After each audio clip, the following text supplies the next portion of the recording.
Mengapa ada sebagian hamba berdoa, tapi ternyata doanya tidak kunjung dikabulkan? Mengapa ada sebagian hamba bermohon, tapi permohonannya tidak kunjung diberikan? Apakah ada penghalang-penghalang di balik dari apa yang dimohonkan dalam doa itu? Khutbah Jumat yang singkat ini ingin menjawab dengan padat tentang apa yang diurai tadi dan menghadirkan jawaban dari hadis Nabi SAW dalam riwayat Muslim nomor hadis 1015, sanadnya tersambung pada sahabat mulia Abu Hurairah radhiyallahu taala anhu.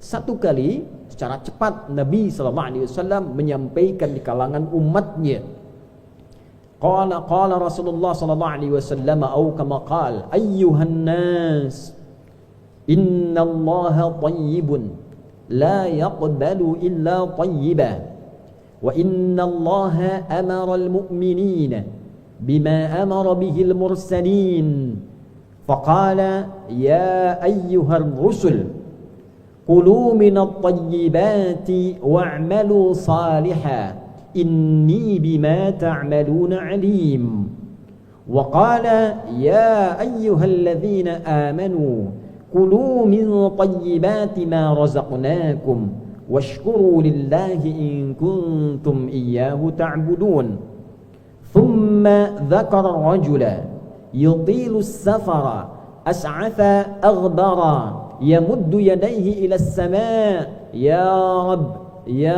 rab فمطعمه حرام ومشربه حرام وملبسه حرام وغذي بحرام فأنى يستجاب لذلك رواه الإمام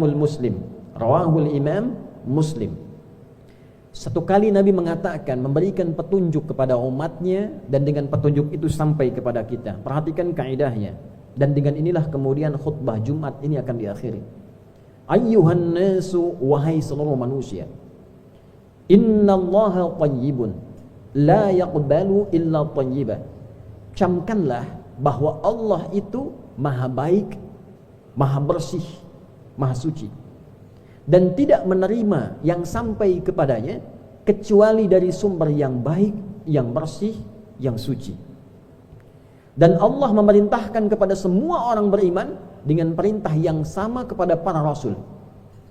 Maka Allah menyampaikan dalam Quran surah Al-Mu'minun di ayat ke-51, wahai para rasul, makanlah oleh kalian segala yang baik-baik, kerjakanlah yang baik-baik, sungguh camkanlah aku mengamati seluruh aktivitas kalian. Demikian Allah sampaikan perintah yang sama maknanya dalam Al-Quran surah kedua Al-Baqarah di ayat 172 kepada insan beriman. Hai seluruh insan beriman, makanlah oleh kalian segala yang baik yang telah aku siapkan dari rizki yang aku tetapkan, dan bersyukurlah kepadaku dari setiap pemberian itu, dan sadarilah engkau kelak akan kembali kepadaku, karena itu beribadahlah dengan baik kepadaku. Lalu Nabi mengisahkan seorang lelaki menempuh perjalanan panjang untuk berdoa. Ingat, doa dalam safar hukumnya mempercepat pengabulan. Ada orang berangkat bertujuan baik dari Indonesia ke Mekah, dari Kanada ke Jakarta, dari Jakarta ke Eropa, ingin bertujuan baik, bukan untuk maksiat. Maka dalam perjalanan mempercepat terkabulnya doa. Lalu dia mengangkat tangannya ke langit. Mengangkat tangan ini menunjukkan bagian dari adab untuk mempercepat terkabulnya doa. Sekaligus hadis ini menetapkan langit itu kiblat doa. Ka'bah kiblat salat, tanah kiblat sujud, langit kiblat doa. Karena itulah kemudian ketika kita berdoa membuka tangan seperti ini, karena kiblat doa ke langit. Yang ketiga, dia memulai dengan al-asmaul husna. Ya Rabb, ya Rabb. Membaca doa dengan awalan al-asmaul husna mempercepat terkabulnya doa dibandingkan biasa. Jadi dia melakukan 3 hal sekaligus. Perjalanan jauh, safar, mengangkat tangan, mengawali dengan al-asmaul husna. Perhatikan komen Nabi berikut ini. Anna yustajabu lidzalik.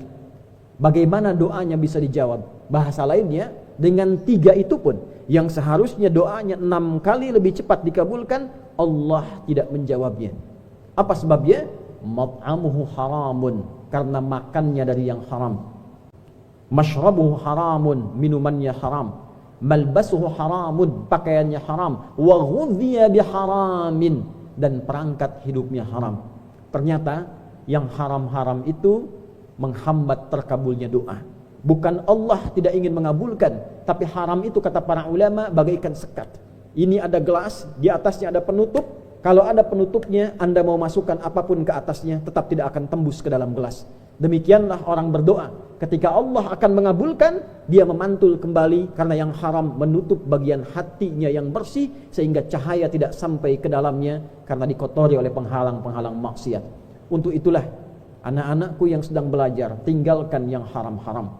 Berkata yang tidak baik kepada guru, berkata yang tidak baik kepada orang tua, bercandai kawan-kawan dengan cara yang tidak baik, dalam sholat bercanda, dalam Jumat bercanda, dalam kelas bercanda pada yang tidak baik, itu menghambat ilmu sampai. Demikian para ayah yang bekerja, jauhi yang haram-haram. Jika ada yang halal Allah sediakan, kenapa mencari yang haram? Jangan sampai dibawa ke rumah jadi makanan, jadi minuman, jadi pakaian, jadi perangkat hidup. Itu yang menyebabkan doa-doa sulit didapatkan dalam kebaikan. Bukan bab tentang penambahan harta. Karena pencuri pun kalau mencuri, hartanya bertambah.